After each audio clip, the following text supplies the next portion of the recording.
భాష గౌరవించే సాంప్రదాయం. జనసేన ప్రాథమిక సిద్ధాంతాల్లో భాషను గౌరవించే సాంప్రదాయం ఎందుకు పెట్టామంటే భాష మనకి ఎప్పుడు ప్రతిబంధకం కాదు.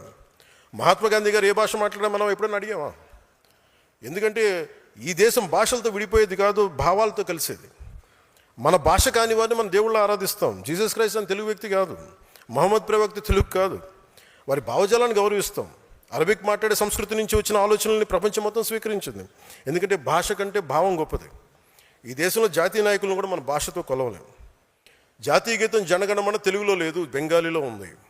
అందుకే ప్రతి భారతీయుడు గౌరవంగా పాడతాడు. అందుకని ఈ దేశానికి భాష ఎప్పుడు అడ్డంకి కాదు. విభిన్నమైన భాషలు మన దేశాన్ని విడగొట్టలే, మరింత బలంగా ఏకం చేస్తాయి.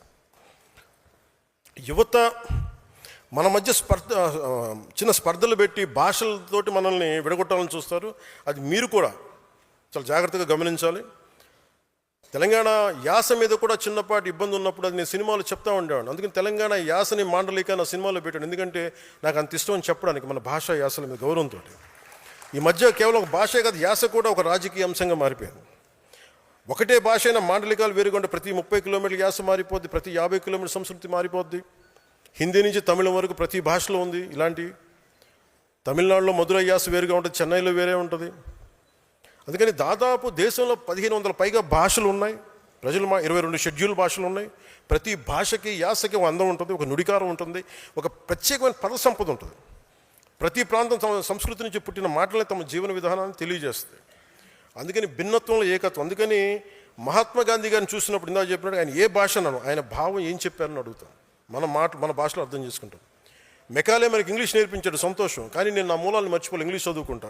అందుకే నా వేదాల గురించి నేను అర్థం చేసుకున్నాను మెకాలే ద్వారా. అందుకని నేను తమిళం, మరాఠీ ఎందుకు నేను మాట్లాడతానంటానికి, ఆ భాషల మీద గౌరవం ఇవ్వడానికి. సో కేంద్ర ప్రభుత్వం తీసుకొచ్చిన 3 లాంగ్వేజ్ పాలసీని మనం సమర్థిస్తున్నామంటే అది అవసరం. ఎక్కువ భాషలు నేర్చుకుంటే జ్ఞానం పరిధి పెరుగుతుంది, కానీ తగ్గదు. హిందీ కావచ్చు, తమిళం కావచ్చు, మరి ఏ భాషనే కావచ్చు. ఆంధ్రప్రదేశ్ ప్రత్యేకత ఏమిటంటే మాతృభాషని పరిరక్షించుకుంటేనే అన్ని భాషల్ని కూడా గౌరవించే సంస్కృతి ఆంధ్రప్రదేశ్. భాషా ప్రయుక్త రాష్ట్రాల ఆరంభం నుంచి కూడా నేల నుంచే ఆరంభం జరిగింది. అదే భారతదేశ సమాఖ్య బలాన్ని పెంచింది, బలహీనపరచలేదు.